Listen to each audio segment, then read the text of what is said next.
Salut, j'adore les Simpsons, vous connaissez, je connais, le monde entier connaît. 790 épisodes répartis sur 35 saisons, un film, une dizaine de courts-métrages et surtout, des milliards de bénéfices. Diffusés partout dans le monde, notamment chez nous, le samedi soir sur W9, pour ceux qui s'en souviennent. Les Simpsons, fallait que j'en parle, ça fait partie de mon ADN. Le nombre de fois que je sors des répliques genre... Tu pues de la gueule, enfoiré! Rien sur la peau. Qu'un gant au bout d'un bâton. J'ai vu et revu facile 90% de la série. Il y a du bon, du moins bon et surtout de l'excellent. J'aurais pu vous parler de plein d'épisodes cultes, comme Un super big Homer, Homer le rocker, Marge et son petit voleur, Le futur passé, Boire et déboire, Homer et l'hérétique, Rolling versus Rolling Stone, Le petit parrain et Lisa la végétarienne. Donc ouais, beaucoup d'épisodes sur Homer, parce que c'est devenu un peu le protagoniste de la série. Parce que même quand il est secondaire, il est marquant. Et justement, aujourd'hui, je vais vous parler d'un de mes épisodes préférés, qui est aussi sur Homer, le 15e épisode de la 9e saison, le papa flingueur. Tout commence par un petit plan tranquille. La famille décide d'aller voir un match de soccer, ou football, comme le reste du monde l'appelle, sauf les Américains bien sûr. Et évidemment, ça part direct en émeute.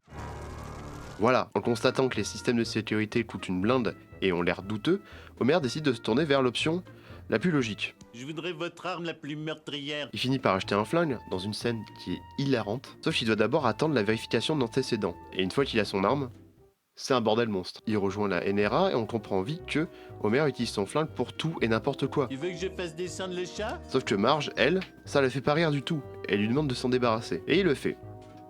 Enfin, temporairement. Et là, elle finit par lui poser un ultimatum. Ton flingue ou ta famille.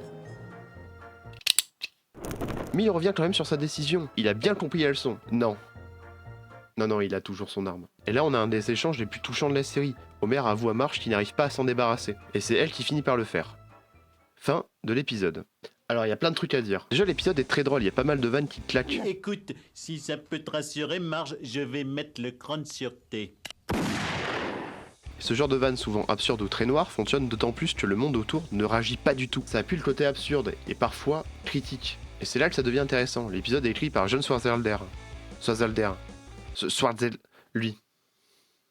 Un vétéran de la série, avec 59 épisodes à son actif, et certains parmi les meilleurs.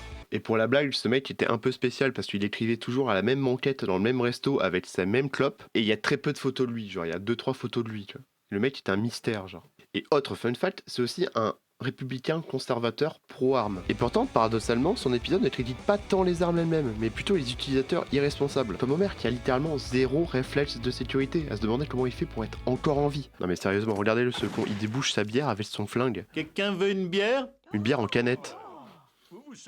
Comme un alcoolique. Et c'est un des trucs qui me fait beaucoup aimer l'épisode. Le rapport entre Homer et le pouvoir. Homer est immature, débile, alcoolique, ok.